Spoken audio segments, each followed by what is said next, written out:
Hey everybody, it's Marshall Markey. This is my Legends of Tomorrow episode 9 review. Oh, this episode was really good. I actually really liked it, and I think that the reason why I liked it is because I finally answered a question that we've been waiting for since Arrow started. Well, actually not since Arrow started, but since Nyssa was introduced. Right? Yeah, let's say that. I don't remember what season Nyssa was introduced. I think it was like, what, season 2, 3? It wasn't season 3, right? No, it had to be season 2. I can't remember. But it was really cool to have Nyssa like all this time. I love Nyssa and I love Katrina Law. She is so good. She is like the best at being Nyssa. There's nobody else that can be Nyssa. Like even the voice actress who played Nyssa in Batman Arkham Knight, not as good as Katrina Law. But no one's really played Nyssa before, so you know, I guess she's set the bar for Nyssa. But it was really cool to see that, so let's talk about it. So basically in this episode, in Legends of Tomorrow, the team was left in the 50s, of course we know that. They had kind of like this opening where they were stuck there for like a few weeks, and it was 10 weeks, and it was like a bunch. Ray and Kendra are, you know, living together. Sara left to go to the League of Assassins. That was really cool to see her kind of branch out. Ray was working on this time beacon, which was really cool, and then Ray and Kendra's relationship, they really push it in this episode. I mean, they push it. It is really rushed. Some people have been saying it's rushed. I thought it was fine for what they had time for. I mean, there's so many other things that were going on. It felt like this could have been a two-parter, but I guess the first, like the episode before this, I guess would be the part 1. Maybe it could have been a 3-parter then. But I feel like something about it, I guess they could have had more time. You know, like if it was a 2-parter, it would have made more sense. Because then they would have had the Chronos reveal, then they would have dealt with that in the next one with Tahlia Al Ghul. So I guess it would have made sense if it was a 2-parter. But they just wanted to fit it all up in one episode. So I thought that was really cool too. Their relationship is pushed because, you know, Kendra hasn't hawked out. I mean, like Rip explains it, is that whenever you're stranded in a timeline, you know, the previous, you know, part of you that was not in that timeline, it starts to fade away, basically, is what they're trying to say.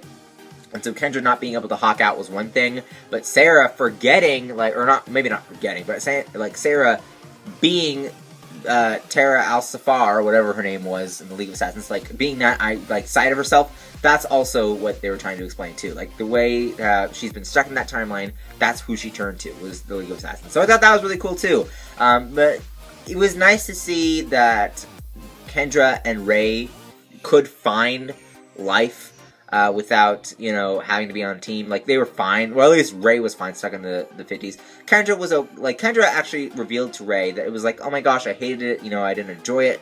I enjoyed you, and I enjoyed being with you, but I just did not enjoy being there. So I thought that was really cool. And then Ray having to deal with that when they were back on the ship, and Kendra's like, yay, we're back. This is the good mode we're staying in, so boom. It's like none of that ever happened. And then Ray's like, oh my gosh, but we were going to have a life together. So it's kind of like really confusing for Ray now, but I think that at the end they have their little scene, so they're fine, they're good. When will that ring go? Because Ray wants to, you know, be engaged to Kendra. When will that ring show back up? I have no idea. And then there's some Easter eggs. They were in Hub City. If you guys don't know, Kendra and Ray in the 50s, they were in Hub City, which is home to The Question. I just wish the Question could come on, like, Legends Season 2. Oh, that'd be so cool. But I really do want the Question on the show. I think Gotham did, what's her name? I can't remember. Ramirez or something like that. In Season 1, one of the, I can't remember her name. It was like Barbara's love interest in her. Yeah, that lady in Season 1. That's a version of Question. I think she was also Question in the comics. So Gotham's done their kind of version. So Legend of Tomorrow, Season 2, you can do the Question, because I really want the Question on here. But it was really nice to see that Easter egg as well. And I think Hub City actually debuted in a Blue Beetle comic with Ted Kord, which is what Ray's, like, Brandon Routh's character was supposed to be. He was supposed to be Blue Beetle. DC and Warner Brothers said no. So I guess that's kind of an Easter egg within itself. So that was really cool too. Now let's go on further with the Chronos reveal. It is Heatwave. Yes, Heatwave is Chronos. High five to anybody else who saw this coming. I knew it was Heatwave the whole, like, not the whole time, but when they started going into this, like, confrontation between Captain Gold and Heatwave, I was like, you know what? I think he's Chronos. Wouldn't that be cool if he was Chronos the whole time? So that was a huge reveal. I kind of felt like it wasn't as surprising to me because I already knew it, but if you guys didn't know it was going to be Heatwave, were you guys super surprised? So comment down below if you were. I really felt like I wasn't that surprised because I thought it was going to happen, so I don't know, it was something about it that just didn't hit that note for me, but it was really cool to see him as Chronos and capture Captain Cold, and it was so crazy when he's like, the greatest thing about time travel is I can kill your sister over and over and over again.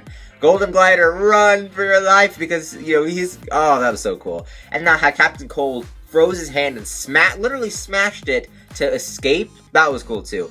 Of course, his hand was regenerated, you know, so that's cool. But it was really nice to see that they ended up, you know, working that out with Captain Cold and Heatwave. And now Heatwave's Chronos. They have him on the ship now. They're gonna try to rehabilitate him, I guess. I don't know if that's gonna work, but Then we get to the League of Assassins. So they travel to Nanda Parbat, and there's like a whole bunch of like, oh, I don't want to be here in Nanda Parbat from Ray, because he was there originally. You guys remember that in Season 3 of Arrow. Which is really cool to see Ra's al Ghul back, the Matt Naval Ra's al Ghul. Really nice to see him back. Also, Tahlia Al Ghul finally in the CW verse, or the TV verse, whatever you want to call it, the DC TV verse, or Flareoverse, whatever you want to call it. She's there. She's been introduced. So if I'm correct, and we went through the events of time, she would be like 60 or somewhere along. She'd be like an old woman. She'd be like 60 years old if she was in present day, because she's that young and Nissa's not there. And then, because, you know, Sara said, you will have a daughter. I'm pretty sure you're going to name her Nissa. So, and that's maybe how she got her name, right? But I guess she'd be 60 years old, because Nissa's Oliver's age, and Tahlia will be that old. She's probably like, I don't know. But I just calculated it to 60. I don't know if she's going to be in present day. I'd hope she was. So unless she had the Lazarus Pit when she was like Oliver's age, right? And like used the Lazarus Pit like her father, and there's another Lazarus Pit, because there's been like Lazarus Pits in the comics, multiple ones. So unless that's how she's stayed young, then I guess she'd be 60. But that wouldn't make sense, because Batman has to exist in this universe because of Bruce Wayne Easter egg from The Flash episode 1, or at least Bruce Wayne exists. We don't know if Batman, his persona of Batman exists, but Bruce Wayne does. So, I don't know. We'll have to see. Like, maybe Tahlia could come, she could Easter egg being in Gotham, but not actually say the word Gotham, because they can't do that. But, I don't know. It's weird. So what do you guys think about that? Comment down below. I'm just glad that Tahlia is finally introduced, so that way we can use her in the future.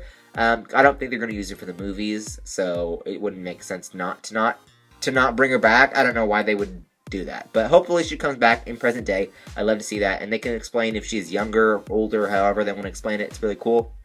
So yeah, all in all, it was a good episode. I don't think I missed anything major, but yeah, that's pretty much it. Sara ended up being back to the team. The team is going to 2047, 41, I have no idea.